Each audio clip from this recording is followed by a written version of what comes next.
পবিত্র জাকাত প্রদানের সম্মানিত সুন্নতি তরতিব। বর্তমানে দেখা যায় মানুষ তাদের ইচ্ছা মতো ব্যক্তিগত জাকাত প্রদান করে থাকে। এবং জাকাত প্রদানের সময় সুন্নত তরতিব তো শরীর তরতিব বলতে হবে। এটা তো হলো যদি খেলাফত থাকে তাইলে যিনি খলিফা ওনার কাছে জাকাত গুলো পৌঁছানো হলে সুন্নত। যার জন্য আফজাল উন্নাস বাদাল আম্বিয়া সিদ্দিক উনি জেহাদ ঘোষণা করছেন না পৌঁছাইলে।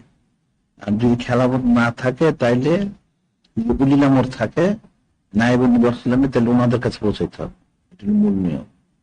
আর ব্যক্তিগত যখন জাকাত দিবে সে তো বুঝবে না তরতিবটা, সে অপাত্রে জাকাত দিবে, অনুপযুক্ত লোক সে জাকাত দিবে, কেন তার জাকাতটা শুদ্ধ হবে না, আবার সে ফায়দা পাবে। তার জন্য যে দোয়া করার যে বিষয়টা, যে নূরে মুজাসসাম হাবিবুল্লাহ হুজুর পাক সাল্লাল্লাহু আলাইহি ওয়াসাল্লাম দোয়া করছেন, আল্লাহ বলছেন হুজমিন আমওয়ালিহিম সাদাকাতান তুতাহিরুম তুযাক্কিম বিহা সাল্লি আলাইহি ইন্না সালাতাকা সাকানুল লাহুম।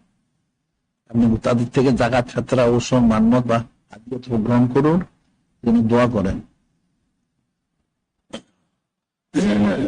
সালাতাকা সাকানুল লাহুম, আপনার এই দোয়াটা উম্মতের জন্য শান্তির কারণ হবে, নাজাতের কারণ হবে। এখন দোয়াটা করবে কে? ফকির দিল জাকাতারি আছে, সে তো দোয়া করতে পারবে না। এই জন্য উপযুক্ত পাত্রে দিতে হবে। খলিফা থাকলে খলিফার জন্য যাদের কাছে জাকাতটা পৌঁছানো তাদের দায়িত্ব হলো দোয়া করা। হাদিস শরীফে রয়ে গেছে। এখন মূল তরতিব হচ্ছে আসলে খলিফা যিনি থাকবেন ওনার কাছে, আমরা উলিল আমর ওনার কাছে পৌঁছানো জাকাতটা, এটা মনে রাখতে। জাকাতের বিষয়টা মানুষ মাসালা জানি না, এখন তো জাকাত দেয়ই না। আমাদের দেশের লোক তো ঠিক মতো জাকাত দেয় না, কিন্তু আমাদের জাকাত দিতে অনেক লক্ষ কোটি টাকা জাকাত দিতে হবে, অনেক কোটি কোটি টাকার মালিক আছে, তারা জাকাত দেয় না। তবে এখানে আবার একটা বিষয় আছে, এবার এদের কতজনের পয়সাগুলি হালাল সেটা দেখতে হবে। হারাম পয়সা তো জাকাত নেই, যে হালাল পয়সা জমা থাকে তাইলে জাকাত হবে, জাকাত হবে থেকে। এদের পয়সাগুলো অবৈধ, এদের তো জাকাত নেই, সে তো মালিক না, তার জাকাত ফরজ হবে না। যদি হালাল পয়সা হয় তখন জাকাতটা ফরজ হবে। প্রত্যেকের জাকাতটা হিসেব করে দেওয়া উচিত, একেবারে এক জারা জারা করে হোক, পাই পাই করে হোক জাকাতটা দিতে, একটা পয়সা পয়সা করে জাকাত দিতে।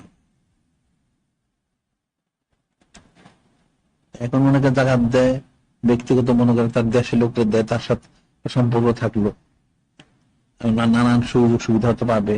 আবার যারা দল মত করে তার দলের জন্য লোক বিরাইতে সুবিধা, এই নানা রকম। তো অনেক আছে এলাকার নানান রকম সে ইয়ে করে, মনে করেন এলাকার তার একটু সুনাম হোক, এই জন্য কিছু লোক তার জাকাত দেয় পছন্দ মতো। কিন্তু দেওয়া ঠিক হবে না, জাকাতটা দিতে হবে শরীয়ত মতো আল্লাহ পাক এবং হাবিব মাহবুব নূরে মুজাসসাম হাবিবুল্লাহ হুজুর পাক আমাদের সন্তোষ হাসিলের উদ্দেশ্যে।